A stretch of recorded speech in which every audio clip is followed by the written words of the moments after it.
Hello and welcome back here on my English YouTube channel about my Lego City project called Brickworld. And today we are celebrating the 4th birthday of my city project. And for that I have prepared one special update. We're going to build a bigger sized version of the ICE 3, or in German the ICE 3. That is a very fast train here in Germany, and that's what we are going to build today. Oh, stay tuned.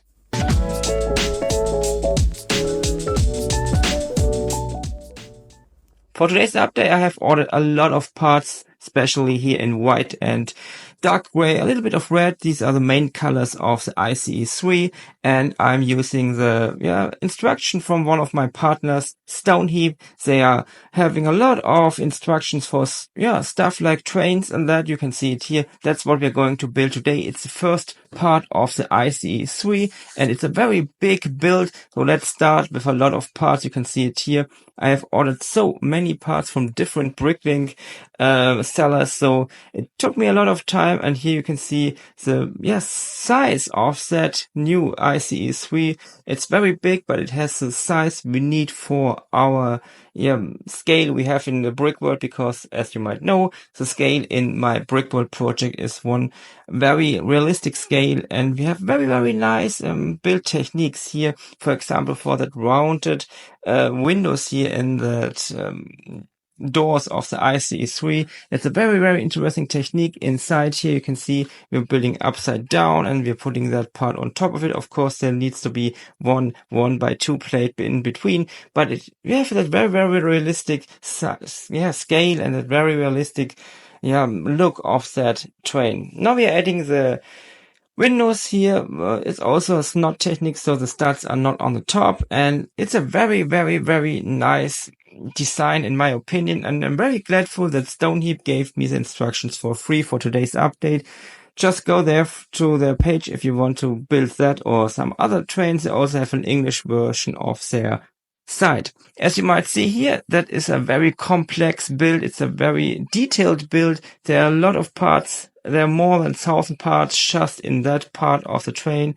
And as you can see, that's the underside, and on the other side it looks like that. So it's very near to the real part of that, or the real integration of that train.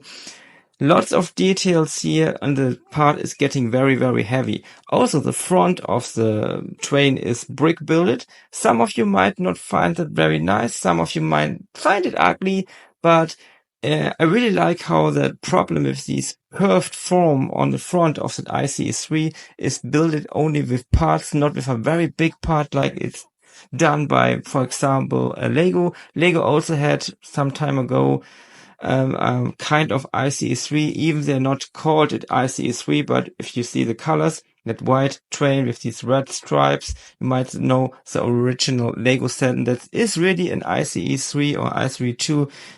You can discuss that, but of course it is an ICE 3 or another model Lego did, and that's a bigger version. And in my opinion, I really like how that curved form has been built with all of these different building techniques and parts like that.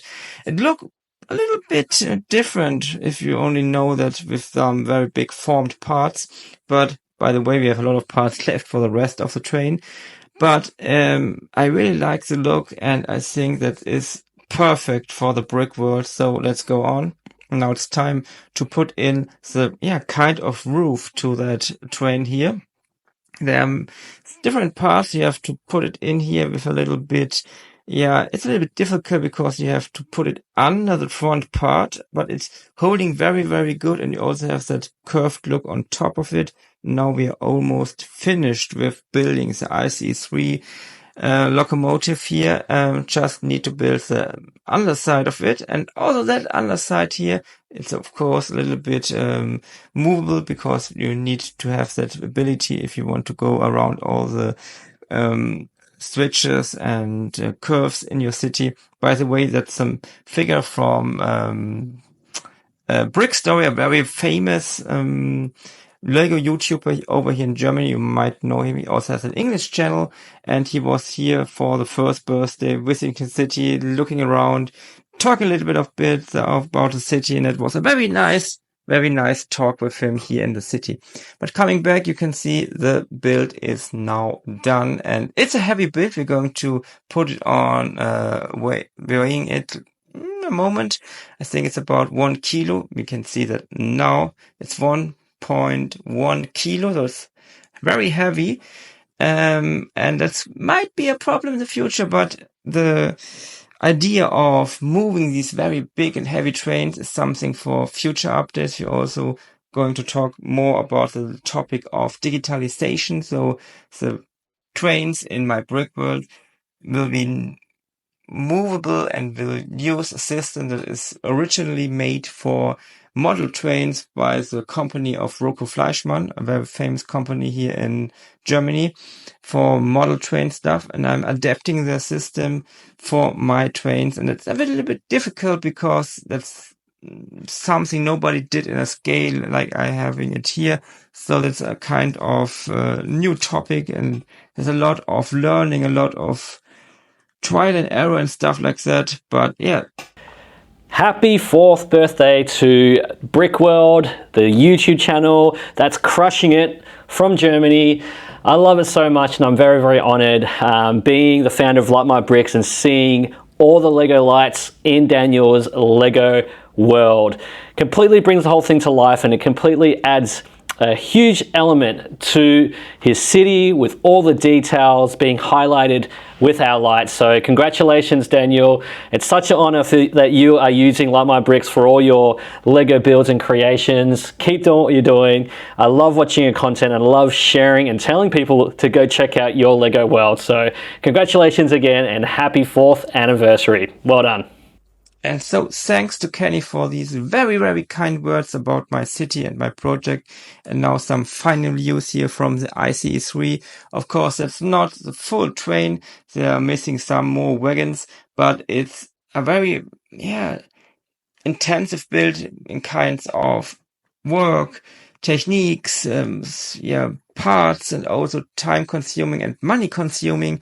So we are going to build the rest of that in future updates, and then we're going to talk and think about digitalization, moving the train, not with the original Lego technique, but with the technique I already was talking about, the model train technology. So that's going to be a very, very interesting topic coming up in the future updates here. But I really like how it rolls here on the train tracks here in my city. And of course, at the moment, we have no round course. That's just because we do not have all the tables for the final part to have that. But we also can have some looks of the train at the moment here in my city. And in my opinion, I really, really like the look of that train. It's the first real passenger train here in the city. And yeah, that's it for today. Until next time, and bye.